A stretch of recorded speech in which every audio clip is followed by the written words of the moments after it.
Hola, ¿qué tal? En este video, mi compañera Brenda Yosian Padilla Sánchez, junto con su servidora Alejandra Belén Gallardo Lucio, les hablaremos sobre el cuadro clínico de la fibrosis quística.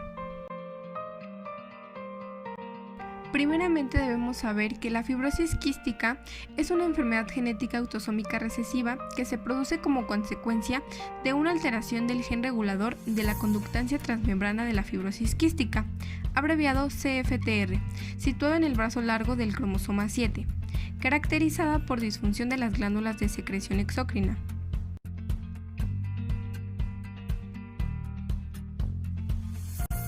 En cuanto a la edad de inicio, es uno de los tipos de enfermedad pulmonar crónica más común en niños y adultos jóvenes.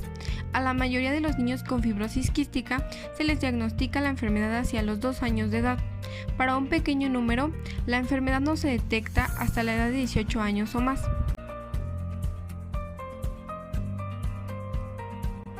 En México se estima una sobrevida hasta los 18 años.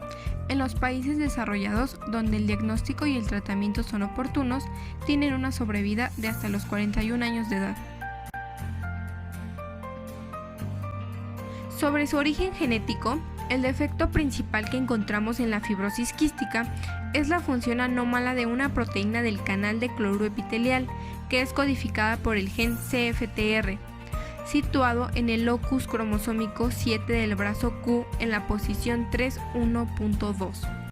El defecto se hereda de manera autosómica recesiva, por lo que se requiere que ambos padres sean portadores del gen defectuoso y la probabilidad de tener un hijo con fibrosis quística es del 25% en cada embarazo. Los sistemas más afectados son el respiratorio y el digestivo. Los pulmones y el páncreas exócrino son los órganos afectados de manera más importante por la enfermedad, aunque una característica diagnóstica principal es el incremento de las concentraciones de sodio y de cloro en el sudor. Las complicaciones cardiopulmonares son la causa de muerte más frecuente. Las infecciones pulmonares son habituales, en especial por pseudomonas resistentes. Las bronquiectasias y la insuficiencia cardíaca derecha son secuelas que aparecen a largo plazo. Sobre el pronóstico, la gravedad de la fibrosis quística varía mucho de una persona a otra con independencia de la edad y depende en gran medida del grado en el que los pulmones resultan afectados y con una sobrevida de 41 años. Sin embargo, el deterioro es inevitable, lo que lleva a la pérdida de la funcionalidad pulmonar y finalmente a la muerte. Las personas con fibrosis quística generalmente mueren de insuficiencia respiratoria después de muchos años de deterioro de la funcionalidad pulmonar.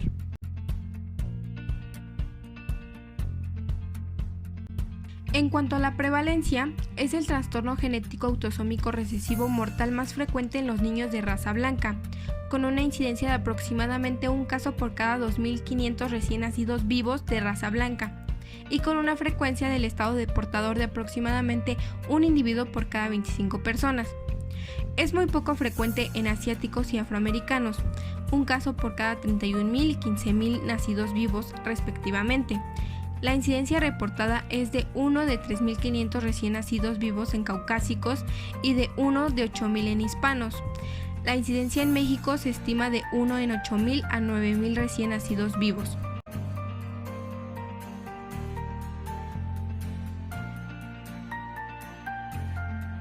Pasando a la progresión clínica, se mencionan 4 principales características, como lo son: 1. Enfermedad pulmonar crónica por colonización o infección persistente por patógenos habituales de la fibrosis quística. 2. Crónica por expectoración, anomalías persistentes en la radiografía de tórax, obstrucción de vías respiratorias manifestada por sibilancias y atrapamiento del aire, pólipos nasales, anomalías en radiografías o tomografías computarizadas de los senos paranasales y dedos de palillos en tambor. 2. Anomalías digestivas y nutricionales, siendo intestinales como el hilio de meconio, síndrome de obstrucción intestinal distal y prolapso rectal. Pancreáticas como la insuficiencia pancreática, pancreatitis aguda recidivante, pancreatitis crónica. Hepáticas como la enfermedad hepática crónica manifestada por signos clínicos o histológicos de cirrosis biliar focal o multilobular y ictericia neonatal prolongada. Nutricionales como el retraso del crecimiento, hipoproteinemia, edema, complicaciones secundarias a la deficiencia de vitaminas hidrosolubles. 13. Síndromes con pérdida de sal. 4. Anomalías urogenitales en el hombre que provocan azoospermia obstructiva. Los signos y síntomas son muy variados y la presentación clínica varía con la edad. Los síntomas característicos consisten en la distensión abdominal, heces sueltas y poco aumento de peso, así como la tos, sibilancias e infecciones respiratorias frecuentes a lo largo de la vida. El 5 al 10% de los pacientes solicitan asistencia médica tras el nacimiento o poco después, debido a una crisis del hilo del meconio. La enfermedad pulmonar del EFQ se debe a la producción de secreciones espesas y a las infecciones recurrentes, que inicialmente se caracteriza por un cuadro pulmonar obstructivo crónico que evoluciona posteriormente hacia bronquiectasias. La insuficiencia pancreática exocrina aparece en la mayoría de los pacientes, del 85 al 90%, mientras que las complicaciones cardiorrespiratorias, como la tos crónica, las infecciones pulmonares persistentes, la enfermedad pulmonar obstructiva y el cor pulmonare, constituyen la causa de muerte más frecuente del 80% de los casos mortales. Las manifestaciones de la mala absorción aparecen durante el primer año de vida. La afección hepática del 30% de los casos comienza con hepatomegalia y es posible predecir por la afección pulmonar y pancreática, siendo la tercera causa de muerte de los pacientes con FQ después de las complicaciones cardiopulmonares y de las relacionadas con los trasplantes. En cuanto a la descripción de la alteración genética causante, se puede mencionar con respecto al patrón de herencia que la fibrosis quística se hereda de manera autosómica recesiva, es decir, un individuo debe tener mutaciones con pérdida de función en ambas copias de su gen CFTR para manifestar la enfermedad. Estos alelos o copias mutadas provienen de sus padres, que habitualmente son portadores sanos heterocigotos, es decir, poseen una copia normal de CFTR y una copia mutada. Si ambos miembros de la pareja son portadores sanos, tienen un 25% o 1 de cada 4 probabilidades de tener un hijo con FQ. Esto significa que existe la probabilidad de 3 de cada 4 o un 75% de que el otro niño no tenga FQ. Sin embargo, es posible que estos niños sean portadores de FQ.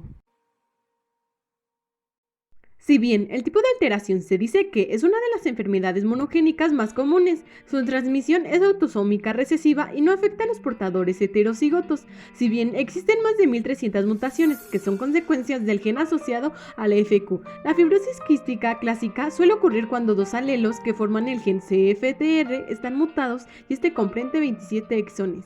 Las distintas mutaciones originan fallas en los distintos niveles de la producción CFTR y se clasifican en 6 clases. La clase 1, defecto de síntesis. Clase 2, defecto de maduración al pasar en el retículo endoplásmico. Clase 3, bloqueo de activación. Clase 4, defecto de la conducción. Clase 5, empalme incorrecto. Clase 6, defecto de regulación. Asimismo, la descripción de la función normal es donde el gen que codifica la proteína CFTR está situada en la especie humana en el brazo largo del cromosoma 7, en la posición Q31.2. La proteína CFTR fue descrita inicialmente como un canal de cloro, regulada por el AMPC cíclico y la proteinquinasa A. La proteína CFTR se expresa en la porción luminal de las membranas de epitelio secretores y de absorción, y cumple con un rol predominante en la secreción de electrolitos activada. El CFTR controla el flujo de cloro y también el del sodio y el del agua. Además, el CFTR controla la función de otros canales importantes de secreción celular.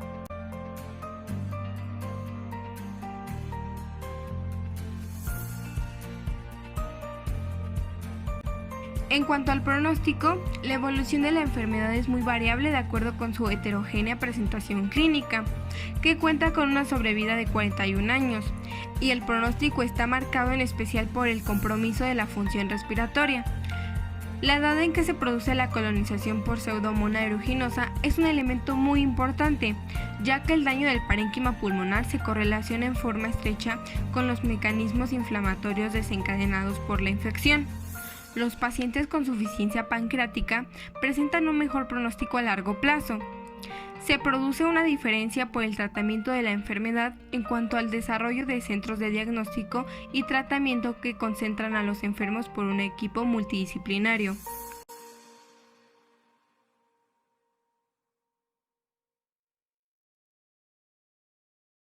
El diagnóstico de FQ se basa en las concentraciones persistentemente elevadas de electrolitos en el sudor, en el cuadro clínico característico como la enfermedad sinopulmonar y las manifestaciones digestivas o en los antecedentes familiares. Evidentemente, la secuenciación del gen CFTR es la técnica estándar de diagnóstico del EFQ, por tanto, el estudio genético puede estar justificado en pacientes con signos clínicos o antecedentes familiares o ambos que sugieran este trastorno. Si bien se identifican ciertos criterios diagnósticos como lo son uno o más características fenotípicas como los antecedentes de fibrosis quística de un hermano o el resultado positivo en una prueba de cribado de un recién nacido.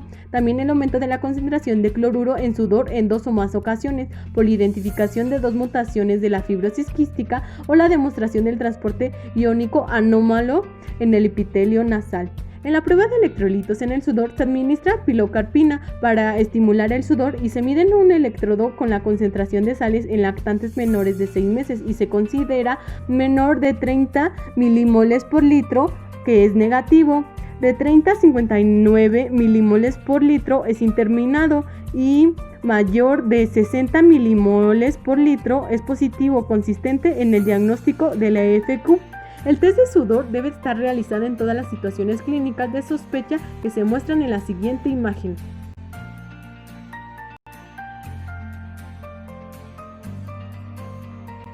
Se mencionan otros procesos de diagnóstico como lo son el screening neonatal de EFQ por la búsqueda en todos los recién nacidos de cifras elevadas de tripsinina inmunoreactiva en la sangre de talón que se toma al tercer día de vida, junto con el fenilcetonuria y el tirotrofina rutinario de todo recién nacido. En la radiología en FQ, para ver el avance del FQ puede evaluarse a través de los cambios de los rayos X de tórax. También la función pulmonar en FQ, que es fundamental, la evaluación en la función pulmonar mediante espirometría para establecer el grado de avance de la enfermedad y su pronóstico. En la bacteriología en FQ, el cultivo de esputo se ha demostrado altamente eficiente y con excelente correlación en el lavado bronquioalveolar.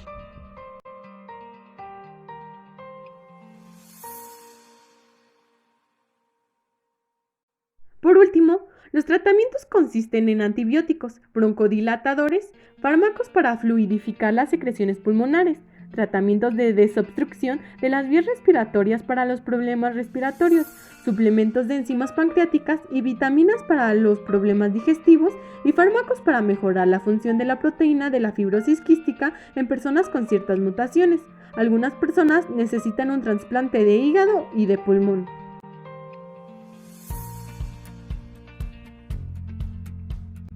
Además, se deben de tomar en cuenta el mantener la vía aérea libre de secreción por medio de la quisinoterapia respiratoria para el manejo respiratorio de la FQ y los agentes farmacológicos que promueven la limpieza de las secreciones como lo son la Dornase alfa y la solución salina hipertónica al 7%.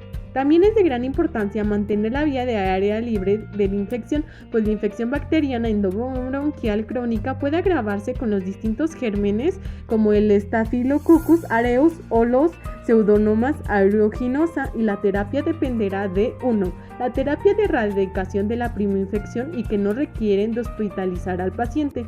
2. Terapia de exacerbación aguda. 3. Terapia de infección crónica. 4. Macrólidos con su aporte a la terapia. También los antibióticos se deben de iniciar tan pronto como sea posible para tratar las infecciones respiratorias y a la primera señal de infección respiratoria se realizan cultivos para permitir al médico recetar el fármaco adecuado y cuanto a la infección es grave, puede ser necesaria la administración de antibióticos por vía intravenosa.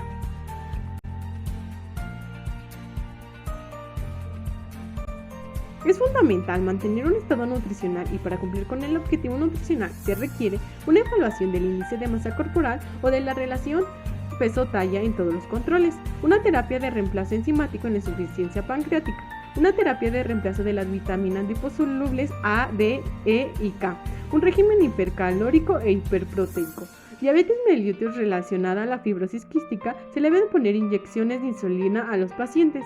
Respecto a la enfermedad hepática del EFQ, se deben evaluar anualmente con pruebas hepáticas y utilizar terapias de reemplazo de las sales biliares. Mientras que en la cirugía, esta depende de la gravedad de la enfermedad y en casos severos el trasplante pulmonar es una opción.